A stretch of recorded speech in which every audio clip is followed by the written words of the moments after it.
এই communal violence যারা জিহাদি মুসলমানরা যারা লুঙ্গি আর টুপি পরে দাঙ্গা করছে, এরা সব কাপুরুষ। এদেরকে কিভাবে তাড়াতে হয় এখান থেকে, কি দাঙ্গা কিভাবে ঠান্ডা করতে হয়, আমার থেকে ভালো কেউ জানে না।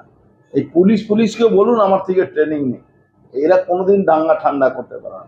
এই কাপুরুষদেরকে না মারলে দাঙ্গার জীবনে ঠান্ডা হবে। ওপেন চ্যালেঞ্জ করছে, কারণ ঘোরাবার কি আছে। মমতা ব্যানার্জিকে চ্যালেঞ্জ করছে, উনি পারবেন না এই দাঙ্গা ঠাকাতে। কেন? উনার স্বার্থ আছে ভোটের, আমার কোনো স্বার্থ নেই। আমি হিন্দুদেরকে বাঁচাবার জন্য বলছি। আমি হিন্দুদেরকে বাঁচাবার জন্য বললাম। মুর্শিদাবাদে দেখলেন তো কিভাবে ঠান্ডা হলো মুর্শিদাবাদ। এখনো বলছি মহেশতলাও ঠান্ডা হয়ে যাবে। নমস্কার বন্ধুরা, আমার নাম ধ্রুবজ্যোতি সরকার। মমতা ব্যানার্জির বিরুদ্ধে পুলিশকে বিদ্রোহ ঘোষণা করতে হবে। বৃহস্পতিবার জগদ্দলে সাংবাদিকদের মুখোমুখি হয়ে এমনটাই বললেন ব্যারাকপুরের প্রাক্তন সাংসদ অর্জুন সিং। মহেশতলার ঘটনায় তিনি হিন্দুদের গর্জে ওঠার বার্তা দিলেন। তিনি বললেন, হিন্দুদের এককাট্টা হয়ে লড়াই করতে হবে।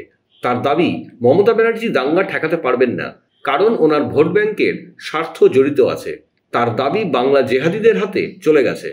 বাংলাদেশ থেকে আগত জেহাদি ও রোহিঙ্গারা এবং পাকিস্তানের চররা মমতা ব্যানার্জি ও ববি হাকিমের অনুপ্রেরণায় বাংলায় ঘাঁটি গেড়েছে। হিন্দুরা জেগে না উঠলে আগামী দিনে পরিস্থিতি আরো ভয়ঙ্কর হবে। পুলিশ যদি এখনো নিচে তলায়, পুলিশকে আমি বলছি বিদ্রোহ ঘোষণা করো, আইপিএসরা বিদ্রোহ ঘোষণা করো, মমতা ব্যানার্জি বিরুদ্ধে বিদ্রোহ ঘোষণা পুলিশকে করতে হবে। নালে বউ বাচ্চার মান সম্মান মৃত্যু জীবন কিছু বাঁচবে না। আমি হিন্দুত্বকে বাঁচাবার জন্য মহেশতলা সমস্ত হিন্দুকে সাপোর্ট করার জন্য বলবো। ওই হিন্দু ভাইদের এক একটা ভাই যার বাড়ি ভাঙচুর হয়েছে, এক একজন হিন্দু সহযোগিতা করুক, আর তাদেরকে সমস্ত রকম রসদ যোগান করুক, তাতে লড়াই হবে। তখন মমতা ব্যানার্জি থাকবে, এই উশৃঙ্খলা থাকবে। আমি বলছি, ওখানে হিন্দুকে বাঁচাবার জন্য সমস্ত হিন্দু ভাইদেরকে হিন্দুদের পাশে দাঁড়ানো দরকার আছে। মুখে না, সব রসদ দিয়ে তাদের পাশে দাঁড়ানো। মহেশতলা হিন্দুদের কাছে আমি আজ পাশে আছি। যেরকম রসদের দরকার আছে সমস্ত হিন্দুদেরকে বলবো তাদের পাশে দাঁড়ানো। আমি তো আছি। তাদের দোকান বসানো একটা সামনে অজুহাত দাম করে দেওয়া। আসলে সূত্রপাত হচ্ছে কি, কোনো হিন্দুকে থাকতে দেওয়া হবে না।